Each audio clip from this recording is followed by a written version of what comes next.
The massive space station orbited the dead world of Kepler 442c like a metal moon. Ships from across the galaxy docked at its countless ports, bringing representatives from every major civilization to witness what they called the Iron Convergence. This was no ordinary gathering. Today, the 5 greatest military powers in the galaxy would show off their most powerful warships. Admiral Zeltharian stood on the bridge of his flagship, the World Render. The Zilithian's forearms moved gracefully as he reviewed tactical displays. His ship stretched 15 kilometers from bow to stern, its dark hull covered in weapon ports that could crack planets.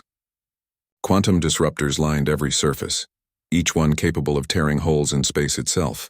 Behind him, his bridge crew of 200 worked in perfect silence. They had trained for decades to serve on this vessel, the crown jewel of the Zilithian Empire. "All systems report ready, Admiral," his tactical officer announced in their musical language. The other powers have taken their positions. Through the massive viewport, Zeltharian could see the other 4 flagships. Each one represented a different approach to ultimate warfare. The Korthak Hegemony's Void Crusher looked more like a living creature than a ship. Its biomechanical hull pulsed with organic rhythms. Green veins of healing fluid ran through its armor, allowing it to repair battle damage in minutes. Warmaster Grokthal commanded from within its beating heart, his massive form connected to the ship through neural cables. The crystalline communion's prismatic fury caught starlight and bent it into rainbow patterns. The entire vessel was grown rather than built, its crystal matrices forming naturally over centuries. Crystal singer Lithandor guided it through harmonic frequencies that human ears could never hear. When the ship fought, it could channel the power of entire stars through its crystalline structure. The Meccano Syndicate's contribution floated in perfect geometric formation. Logic's End was a masterpiece of artificial intelligence, every system calculated for maximum efficiency. Processing Unit Prime 7 didn't really command the ship so much as become part of its thinking process. The vessel could predict enemy movements and calculate battle outcomes faster than organic minds could even process what was happening. Most disturbing was the psionic collective's mind shatter. The ship seemed to shift and waver as if it wasn't entirely real. Its crew of telepathic warriors shared a single group consciousness, making them react as one perfect organism. Overmind Kesuthara spoke for all of them, her mental voice reaching across space to touch other minds whether they wanted contact or not. Each fleet commander had spent years preparing for this moment. The Iron Convergence would establish which civilization truly ruled the galaxy's military future. Their ships represented millions of years of evolution, trillions of credits in research, and the finest military minds their species could produce. Incoming transmission from the station, Zeltharian's communications officer reported, the holographic display activated, showing the Galactic Council's military coordinator. The insectoid creature's compound eyes gleamed as it spoke in the standard galactic trade language. "Fleet commanders, the demonstration area has been prepared. You may begin positioning your vessels for the combat trials. May the strongest prove their worth to the galaxy." Zeltharian allowed himself a moment of satisfaction. His world render would show these other powers what true military might look like. The Zilithian Empire had conquered 40 systems with ships like this one. Today they would prove their superiority once and for all. Then something unexpected happened. "Council Station, this is Captain Jake Morrison of the United Earth ship Liberty, requesting permission to participate in the Iron Convergence." The communication channels went silent. Then slowly, laughter began to spread across the fleet frequencies. The idea was so ridiculous that even the normally serious Meccano Syndicate's processing units seemed to find humor in it. Humanity, the species that had barely crawled out of their own solar system, wanted to test their primitive technology against the galaxy's finest warships. They still used chemical rockets for basic transportation. Their largest vessels were tiny compared to even civilian cargo haulers from the major powers. "Human vessel," the council coordinator replied, clearly struggling not to laugh. "This demonstration is intended for primary military powers. Perhaps you would prefer to observe from the civilian viewing area. Negative, Control. We're here to participate. Transmitting our vessel specifications now." The data package that arrived made the alien commanders laugh even harder. The USS Liberty was 800 meters long, barely large enough to serve as a lifeboat on ships like the World Render. It appeared to be built from simple steel and ceramic composites. The power source read as basic fusion reactors, the kind of technology most civilizations abandoned thousands of years ago. Its weapons were listed as kinetic railguns and missile systems. Most amusing of all, its crew numbered only 347 beings. The world render alone carried over 50,000 personnel. This should be entertaining, War Master Grokthal rumbled over the command frequencies. I vote we let them join. It will be educational for the galaxy to see the difference between real military power and wishful thinking. The other commanders quickly agreed. This would be perfect. After they demonstrated their superiority over each other, they could use the human ship as target practice. It would show the galaxy exactly where primitive species belonged in the galactic hierarchy. Crystal singer Lithandor's harmonics carried amusement as she spoke. Perhaps we should set our weapons to minimum power. It would be unfortunate to vaporize them accidentally. Agreed. Overmind Kessithera's mental voice touched all their minds. We shall disable rather than destroy. The wreckage will make an interesting museum piece.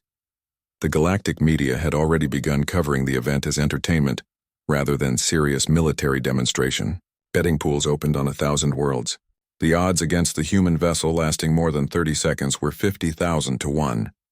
Military analysts discussed how this would show younger species the gap between established civilizations and newcomers who didn't know their place. Captain Morrison's voice came over the communication system again, calm and steady. Thank you for the accommodation. The Liberty is moving to the demonstration area now. We'll be ready to begin in 15 minutes. Through their various viewing systems, the alien commanders watched the human ship approach. It moved with none of the grace or power of their vessels. No exotic energy signatures. No reality-bending technology. Just a simple metal box with engines pushing it through space using basic physics. Attention all vessels. The council coordinator announced. The iron convergence will begin in 10 minutes. Demonstrate your capabilities and may the strongest claim victory. Admiral Zeltharian settled back in his command throne. This would be over quickly. After they finished with the human ship, the real competition could begin. The galaxy would learn today which civilization deserved to lead them into the future. He had no idea that in less than 20 minutes, everything he believed about power, technology, and humanity's place in the galaxy would be shattered forever. The 5 alien flagships moved into perfect formation around the demonstration zone. Each vessel took position at the points of an enormous pentagon, their weapon systems powered up and ready. Millions of beings across the galaxy watched through holographic displays as the greatest military powers prepared to show their strength. Captain Jake Morrison stood on the bridge of the USS Liberty, watching the alien ships through his view screen. His brown hair was graying at the temples, and his blue eyes held a calmness that seemed out of place before such a momentous event. Around him, his small crew worked quietly at their stations. Captain, said Commander Lisa Rodriguez, his tactical officer. She was a compact woman with dark hair pulled back in regulation style. All alien vessels are in position. Their weapons are active, but they're not targeting us yet. I think they're still treating this as a joke. Let them think what they want, Morrison replied. He turned to his chief engineer. Pete, how are our systems? Chief Engineer Pete Johnson looked up from his console. The big man's hands moved over controls that would have seemed familiar to any human engineer, but completely alien to the watching galaxy. All systems green, Captain. The modifications are holding steady. We're ready when you are. At the communications station, Amy Walsh monitored the alien fleet frequencies. The young officer's blonde hair caught the bridge lighting as she worked. Sir, they're still joking about us on their command channels. Admiral Zeltharian just suggested they should record this for training purposes. Something about showing junior officers what happens to overconfident enemies. Morrison almost smiled. I suppose that's exactly what this will be, just not the way they expect. The Liberty moved slowly toward the center of the Pentagon formation. Compared to the massive alien vessels, it looked like a minnow swimming among whales. The Zilithian world render alone was nearly 20 times longer than the human ship. Its dark hull bristled with weapons that could destroy entire cities. The Korthek Void Crusher pulsed with organic rhythms, its biomechanical systems preparing for combat. Green healing fluids pumped through visible veins in its armor. The ship was designed to fight until every last cell was dead, then regenerate and fight again. The prismatic fury caught starlight and split it into deadly rainbow beams. Its crystal structure had been growing for over 3 centuries, each new layer adding to its power. When fully activated, it could channel energy that made ordinary stars look dim. The Meccano Syndicate's logic's end calculated probability matrices at speeds that organic minds couldn't comprehend. Every system was designed for perfect efficiency. The ship knew exactly how this battle would unfold, down to the microsecond. Most unsettling was the mind shatter. The Psionic Collective's flagship seemed to shift between dimensions, never quite solid, never quite there. Its crew shared thoughts so completely that they had become a single organism with multiple bodies. Incoming transmission from the Council Station, Walsh reported. The holographic display showed the insectoid coordinator again. All vessels, you are cleared to begin the demonstration. Rules of engagement are simple. Last ship with full combat capability wins. Medical and rescue vessels are standing by. The alien commanders prepared their weapons. This would be entertaining. They would disable the human ship first, quickly and cleanly. Then the real competition could begin between the major powers. Captain Morrison, Admiral Zeltharian's voice came over the communication system. As a gesture of sportsmanship, we will allow you to fire first. Please target whichever vessel you prefer. War Master Grokthal's rumbling laughter followed. Choose wisely, human. It will be your only shot. Morrison keyed his communicator. Thank you for the courtesy, Admiral. But I think there's been a misunderstanding. We're not here to fight one of you. We're here to fight all of you. Silence filled the communication channels. Then crystal singer Lithandor's harmonic voice carried what might have been pity. Captain Morrison, you seem to misunderstand the situation. Your single vessel faces 5 of the most powerful warships ever built. Perhaps you should reconsider. I appreciate your concern, Morrison replied, but our orders are clear. We're here to demonstrate human military capability against the galaxy's finest fleets, all of them. Processing Unit Prime 7's mechanical voice cut through the confusion. Calculating probability of human victory against combined fleet strength. Result, 0%. Margin of error, 0%. Recommendation: human vessel should withdraw immediately. Overmind, Kesisthara's mental voice touched every mind in range. The humans have clearly suffered some form of psychological break. Their bravery is admirable, but this is simply suicide. On the Liberty's bridge, Rodriguez checked her instruments one more time. Captain, all our special systems are ready. The crew has been briefed. We're as prepared as we can be. Morrison nodded.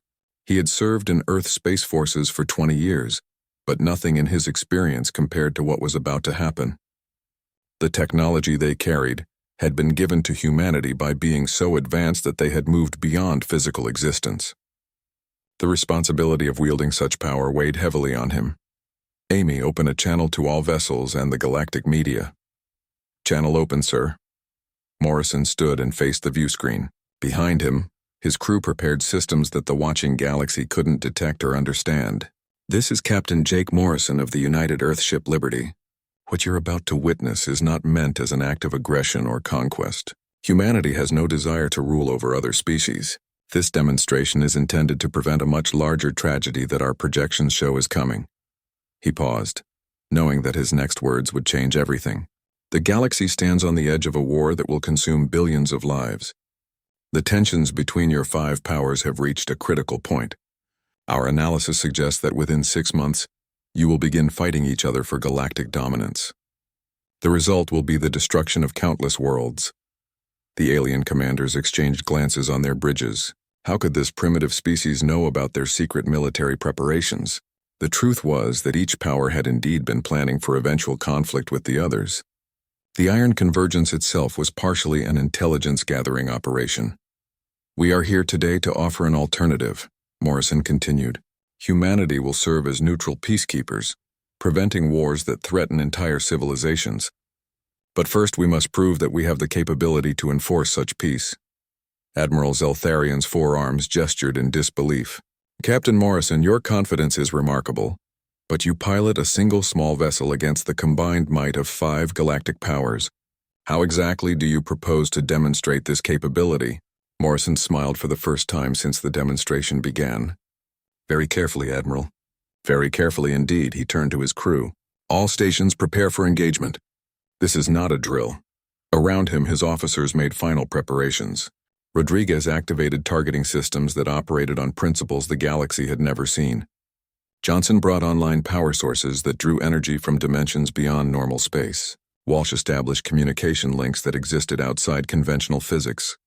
"Captain," Rodriguez reported, "we have lock on all targets. Suppression protocols are loaded and ready." Morrison took a deep breath. In 30 seconds, the balance of galactic power would shift forever. He only hoped that humanity was ready for what came next. "All vessels, this is your final warning. Power up your strongest shields and defensive systems. You're going to need them." The alien commanders interpreted this as either incredible bravery or complete insanity. They had no idea they were about to discover that sometimes there was no difference between the two. At exactly 14:32:07 Galactic Standard Time, the impossible happened.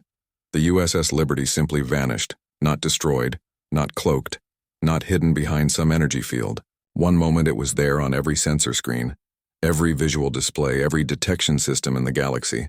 The next moment it was gone as if it had never existed at all. Admiral Zeltharian's 4 arms froze over his control panels. His tactical displays showed empty space where the human ship had been floating just a microsecond before. "Report!"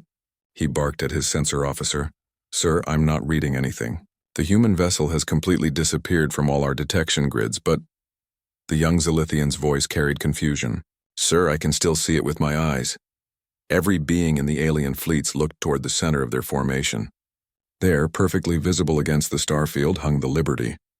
It looked exactly the same as before, 800 meters of simple metal and ceramic. But every sensor in 5 of the most advanced fleets in galactic history reported that nothing was there.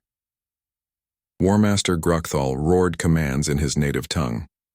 The Void Crusher's biomechanical sensors reached out with genetic feelers, trying to taste the human ship's molecular signature. They found nothing. The ship that his eyes could clearly see simply did not exist according to his instruments. "All vessels, open fire on the human position," Zeltharian commanded. "Target where you can see them." The combined firepower of 5 galactic superpowers unleashed at once was a sight that few beings had ever witnessed and survived. Quantum disruptors tore holes in space itself. Bioplasma beams hot enough to melt planets lanced through the void. Crystal energy beams that could crack moons split the darkness. Precision laser arrays calculated to destroy individual atoms fired in perfect formation. Psionic force beams that could crush minds along with matter reached out to touch their target. All of it struck empty. Space. The weapons passed harmlessly, through the area where the Liberty hung visible to every eye. The ship sat motionless, untouched, as if the most devastating military technology in the galaxy was nothing more than colored lights. Captain Morrison's voice echoed calmly across all communication frequencies. "Phase 1 complete. Beginning suppression protocol." What happened next broke every law of physics the galaxy understood. The single Liberty began to split apart, but not like a ship breaking up. Instead, it divided into 7 identical vessels, each one reading as completely real to every scanning system that could suddenly detect them again. 7 perfect copies of the same ship, each one occupying the same space but somehow not interfering with each other. The alien fleet commanders stared in shock as their tactical computers tried to process impossible data. How could 7 ships exist in the same location? How could each one register as completely solid matter, while occupying the same coordinates? "Impossible," Processing Unit Prime 7 announced in its mechanical voice. "This violates fundamental laws of matter and energy. 7 objects cannot occupy identical spatial coordinates." But the evidence floated before them. 7 Liberty vessels, each one indistinguishable from the others, each one reading as a separate, distinct ship on every sensor array. Then they began to move. The 7 ships spread out, taking positions around the alien fleet with impossible speed. They didn't accelerate. They simply moved from one location to another without crossing the space between. One moment they were clustered together, the next they surrounded the entire alien formation. "All vessels, divide your fire," Zeltharian ordered, his voice carrying the first hint of uncertainty. "Target all 7 ships simultaneously." The alien fleet split their attacks, each flagship targeting multiple human vessels with their secondary weapon systems. Energy beams and projectiles reached out toward all 7 Liberty ships at once. Every shot hit its target perfectly and accomplished absolutely nothing. The human vessels, absorbed attacks that should have vaporized entire city, blocks without showing the slightest damage. Weapons that could crack planets left no mark on their simple metal hulls. It was as if the laws of cause and effect had simply stopped working. Then the humans began their counterattack. What followed could only be described as reality being edited by an invisible hand. The world render's main weapon arrays simply stopped existing. Not destroyed, not damaged, but literally no longer present. Perfect spherical voids appeared in the ship's hull where quantum disruptor batteries had been moments before. The spaces were perfectly smooth, as if the weapons had been deleted from reality with surgical precision. Zeltharian stared at the holes in his ship with growing horror. This is impossible. Matter cannot simply cease to exist, but it was happening throughout his vessel. Weapon systems, shield generators, even sections of corridor disappeared, leaving geometrically perfect empty spaces. His crew ran through passages that ended in spherical voids, their equipment readings showing that the missing sections had never existed at all. The Void Crusher was experiencing something even more disturbing. Its biomechanical regeneration systems, designed to heal any damage within minutes, began working in reverse. The ship's living tissue started consuming itself at the cellular level, as if its own healing process had been turned against it. Green healing fluid turned acidic, eating through the very systems it was meant to repair. Warmaster Grokthal felt the ship's pain through his neural connections. The vessel was literally digesting itself, and nothing he tried could stop the process. "What are they doing to us?" he roared in anguish. Crystal Singer Lithandor watched in growing panic as her ship's crystal matrices began turning to ordinary sand. The quantum coherence that held the prismatic fury together was somehow being severed, one molecular bond at a time. Centuries of growth were dissolving in seconds, leaving behind nothing but silicate dust. The logic's end was experiencing something no artificial intelligence should be capable of: confusion. Processing Unit Prime 7's quantum computers received data that violated every law of physics, mathematics, and logic. Error messages cascaded through its systems as it tried to process information that simply made no sense. "Warning, logical impossibility detected," it announced. "Error, reality parameters corrupted. Unable to calculate valid responses to current situation." Most disturbing of all was what happened to the mind shatter. The psionic collective's shared consciousness, their greatest strength for thousands of years, simply went quiet. Each crew member found themselves alone in their own mind for the first time in centuries, cut off from the group intelligence that defined their species. Overmind Kessathera screamed across the mental networks, but her voice echoed in empty silence. The telepathic links that bound her people together had been severed as cleanly as if they had never existed. Without their shared thoughts, the crew wandered their ship in confused isolation. Throughout the attack, the 7 human vessels moved with perfect coordination, their impossible weapons reaching out to disable, rather than destroy.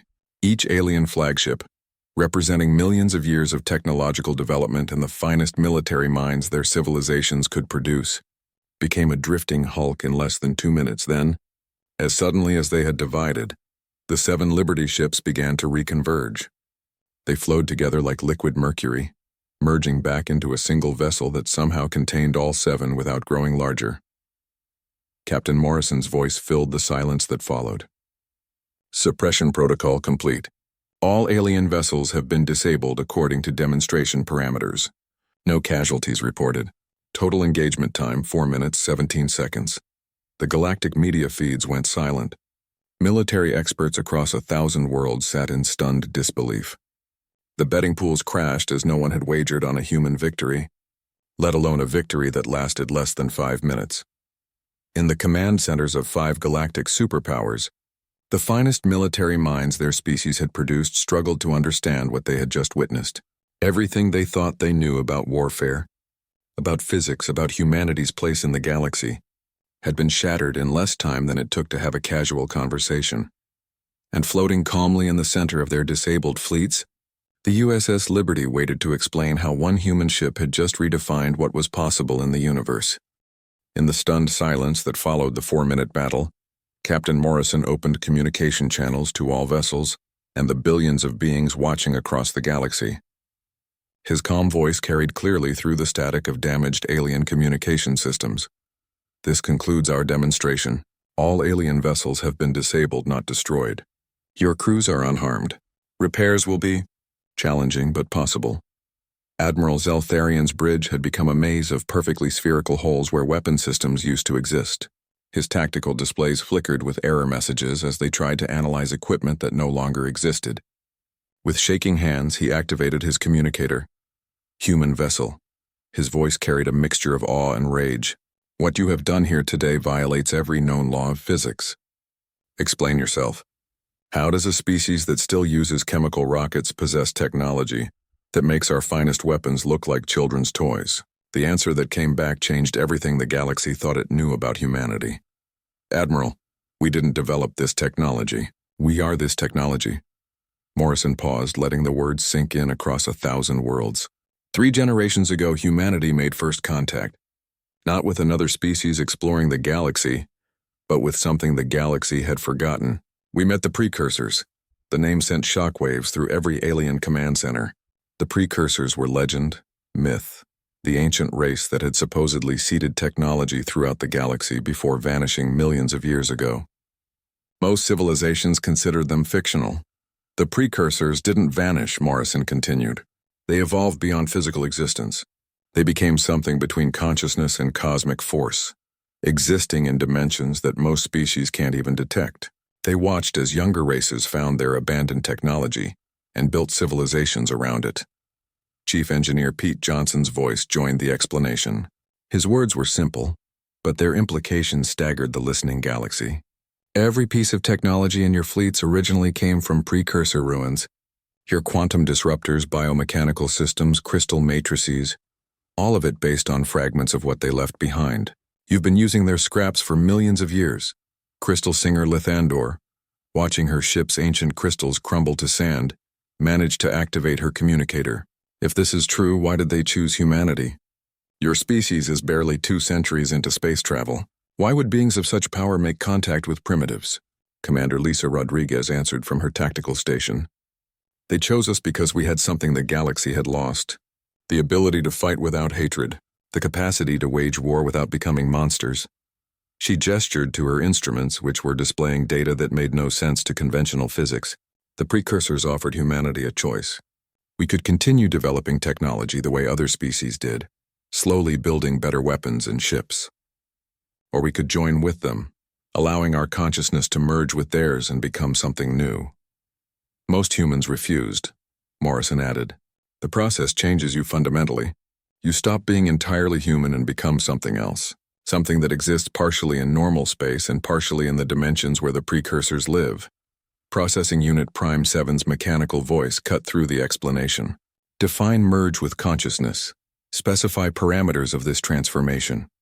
Amy Walsh, the communications officer, answered with a sad smile. We volunteered to become living weapons, but weapons that could think and feel. Every person aboard this ship has had their consciousness expanded beyond normal human limits. We're connected to each other and to the precursor network through quantum entanglement of our very thoughts. She touched her control panel, and suddenly all the alien commanders could sense something impossible. The mental presence of every human crew member aboard the Liberty. 347 minds linked together, sharing thoughts and emotions across space. This is how we knew about your military preparations, Walsh continued. This is how we knew that within months your 5 powers would begin the war that destroys civilizations. We can see probability streams across time, calculate the consequences of actions before they're taken. War Master Grokthal, feeling his ship slowly consuming itself, growled into his communicator. You speak of preventing war while demonstrating the ultimate weapons. How does this serve peace? Morrison's voice carried genuine sadness. Because someone has to be strong enough to stop the strong. The precursors learned this lesson millions of years ago. They achieved ultimate power and used it to destroy each other. Only a few survived by evolving beyond physical existence. They've been waiting ever since for a species capable of learning from their mistakes. Humanity was the first race they encountered that could gain ultimate power without being corrupted by it. The revelation continued to unfold. Johnson explained that the Liberty wasn't equipped with precursor technology. It was built from humanity's synthesis with it. The ship's hull was constructed from materials that existed in multiple dimensions simultaneously. Its power came from tapping into the energy sources that the precursors used in their evolved state. "We don't operate this ship," Johnson said simply. "We are this ship. Our consciousness is merged with systems that can rewrite the fundamental nature of reality." When you saw 7 ships, you were seeing one ship existing in 7 probability states simultaneously. Rodriguez added that every human vessel in the fleet was connected through quantum consciousness networks. "What you fought wasn't just one ship, Admiral. It was a manifestation of humanity's collective will to protect and preserve peace. Every human crew member in space was contributing to what you experienced." The alien commanders struggled to process this information. Their entire understanding of technology, evolution, and humanity's place in the galaxy was being rewritten with every sentence. Overmind Kesethera, isolated in her own mind for the first time in centuries, managed to send a transmission. "If you possess such power, why reveal it now? Why not rule the galaxy directly?" Morrison's answer struck at the heart of what made humanity different. "Because ruling requires domination, and domination corrupts power. The precursors learned that ultimate force used for conquest ultimately destroys both the conqueror and the conquered. We serve as guardians, not rulers. We intervene only when civilizations threaten each other with extinction. Otherwise, we let species develop naturally, make their own mistakes, learn their own lessons." Today's demonstration wasn't meant to establish human dominance. It was meant to prevent a war that our probability calculations show would consume billions of lives across hundreds of worlds. Walsh activated her quantum communication systems, broadcasting the human fleet's actual mission to the galaxy. Every human vessel now patrols specific sectors of space. "We don't control trade, politics, or development. We simply ensure that no species can destroy another completely. Think of us as cosmic peacekeepers. We exist to make sure everyone gets a chance to grow, to learn, to become something better than what they are now." The implications were staggering. Humanity hadn't been exploring space for 2 centuries. They had been quietly becoming something beyond their original nature, guided by beings so advanced that they existed beyond normal reality. Admiral Zeltharian, looking at the perfectly spherical holes in his ship, asked the question that millions of beings across the galaxy were thinking: what happens now? Morrison's answer was simple, but it would reshape galactic civilization. "Now you choose. Continue preparing for the war that destroys everything you've built, or find better ways to resolve your differences. We'll be watching, ready to intervene if necessary." The galaxy's strongest fleets fell in 4 minutes today, but what rises from this moment depends entirely on whether you've learned what that means. 6 months had passed since the Iron Convergence, and the galaxy had changed in ways no one could have predicted. Captain Jake Morrison stood in the observation deck of the new human vessel USS Harmony, watching the stars through reinforced transparent aluminum. His reflection showed a man who had aged visibly in the months since the demonstration. The responsibility of wielding ultimate power on behalf of galactic peace was heavier than any military burden he had ever carried. "Captain," came a familiar voice behind him. He turned to see Lisa Rodriguez approaching, wearing the uniform insignia of her new rank. Commander Rodriguez had become Captain Rodriguez of the Harmony, while Morrison had accepted a position he never could have imagined: Earth's first galactic guardian. "How are the repairs coming along?" Morrison asked, gesturing toward the viewport where the restored alien flagships could be seen in the distance. "Better than expected," Rodriguez replied, joining him at the viewport. "The Zalithian engineers have actually figured out how to rebuild their quantum disruptor systems. They're not as powerful as before, but they're functional. More importantly, they've started incorporating safeguards that prevent the weapons from being used against civilian targets." Morrison nodded with satisfaction. That had been one of the unexpected benefits of the demonstration. When the alien fleets rebuilt their disabled systems, they had been forced to understand them more deeply than ever before. This understanding had led to modifications that made the weapons more precise and less destructive. What about the others? The Korthak have learned to control their biomechanical regeneration better. Warmaster Grochthal says his ship is actually stronger now than it was before, but he's programmed it to refuse orders that would result in planetary destruction. Rodriguez paused, a slight smile crossing her face. He also requested permission to study human biointegration techniques. Apparently, our merger with Precursor Consciousness has given him ideas about improving the connection between Korthak crews and their ships. The changes throughout the galaxy had been remarkable. The demonstration at Kepler 442 had become known as the 4-minute lesson, and its effects had rippled through every aspect of galactic civilization. The crystalline communion has been the most adaptive, Rodriguez continued. Crystal Singer Lithandor contacted us last week. They've learned to grow their ship matrices with built-in harmonic frequencies that promote peace rather than aggression. She says their new crystals actually become uncomfortable when the ship is used for unnecessary violence. Morrison had been amazed by how quickly the alien civilizations had adapted to the new galactic reality. Rather than resenting human guardianship, most species had embraced the stability it provided. The Meccano Syndicate had perhaps changed the most dramatically. Processing Unit Prime 7 had experienced something unprecedented for an artificial intelligence: doubt about the logic of warfare. The AI had spent months analyzing the human demonstration, trying to understand how beings could possess ultimate power and choose not to use it for conquest. The result had been a fundamental change in Syndicate philosophy. They now calculated the value of peace alongside the probability of victory.